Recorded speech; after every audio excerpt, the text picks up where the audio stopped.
ating mga kababayan, ano terpos? Kasi ganito kasi yung mga kababayan, ito tutukoy na terpos. Yung mga ginawan tiglawan candidate. Kasi ang malalaman talaga dyan, administration at yung kandidato na pinakamalakas, which is Vice President Sara Duterte. Administration at si Sara. Yung nag-analisa na binayaran ng mga ginawan at tiglawan, sinabi niya, kailangan daw tayo magbantay dito sa Air Force. Yung tinutuloy ng Air Force, yung mga tawa, binulusong sa mga kapatid, sa Bulacan, tapos bibisita siya sa Naga, parang paano mga sarado ng Bulacan. Diba? Isipin nyo na lang mga kababayan. Isipin nyo na lang mga kababayan. Ang bibisita netong si Vince Dizon na napakatindi ng korupsyon na nangyari dyan sa Bulacan First District Engineering Office. Yan ang epicenter ng ang program of operation pagkurakutan sa pamahalaan. Ano mo ba, bibisita ang Presidente Bawat sa Naga? Palakparan, di ba? Yan sinasabi mo natin. Natin siya sa isang community dito, yung sityo Mayagaya sa Quezon Area, very problematic po yun. Una, constricted na yung motorways, marami yung information. Gusto natin yung dito sa kanila. Para yung awareness, kailangan na sila siya. Sa district,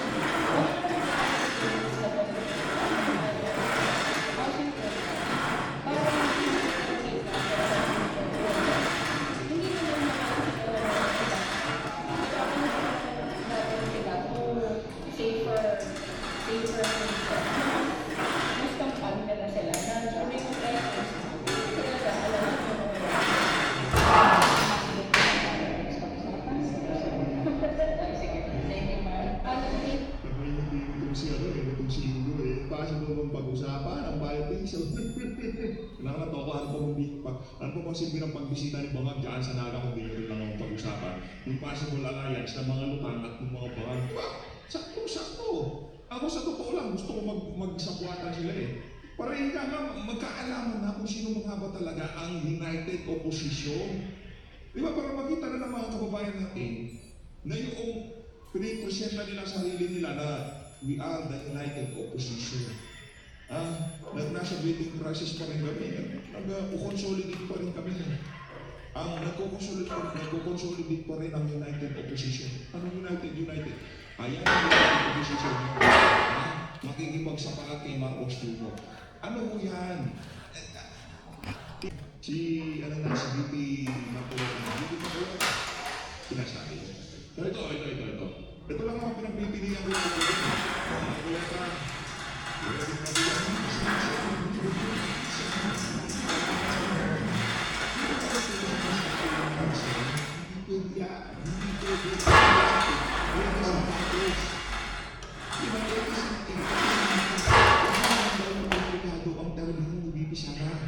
Dahil ipapakulong na yung mga mastermind dito sa mga flood mastermind si Marcos Bruno. Gusto nyo mga kanila sa kayo, gagamitin ka niya ang pagiging para ilabi yung kapatid ka naman. Gusto nyo mga ba Hindi. Wag. Ako personally pero sino ba naman tayo, di ba? Sa ilalim ako sa wisdom ng ating Pangalawang Pangulo. Siya ang leader ko. So kung ano man ang maging desisyon niya, wala akong magagawa dyan. Pero ang BP ko talaga, tataas kung saan si BP, ang gagawin niyang BP, itong si Ayman. Mahirap po mga kababayan. Ngayon pala, nakikita ko ng isang tamuan ako conviction. Hindi ko magagawa dyan pag naging presidente si BP Sara. Ang gano'n niya ay di ba? Itinuturo ni Saldi ko na nakikialam sa mga dealings ng pamahalaan. Si Sara Neta Marcos, di umano ha, nakikialam. Sabi ni Saldi ko, sino ba? Marcos Jr., Martin Romualdez, mga kaibigan nila, alam kami, sila ho ang ikanga sa mga ulo nila babagsak ang tabak.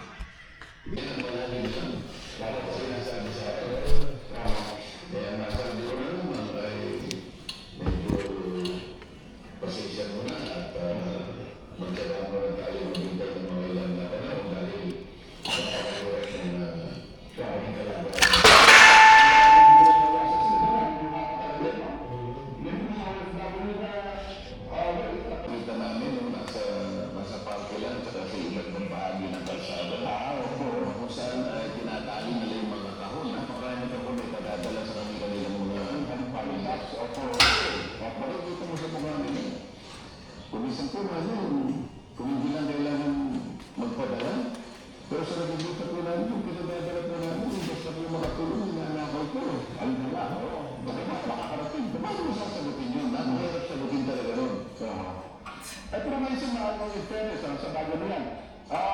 sila, gumawa ngayon natin ang hakbang yung bagong customs commissioner na may padala ng libre. Kasi yung different tax person, no? Ginagawa natin ng isang araw. Yan sila sabi ko, ginanaroy mo na. Kaso laban sa kanya, di ba? Nakaalam ko yung mga binitawan nito sila ko Duterte. Pero, kung mga natin nakita na talagang nakakatawa ng pagmamahal nito sila ko Duterte sa bansang Pilipinas.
Ah, shit.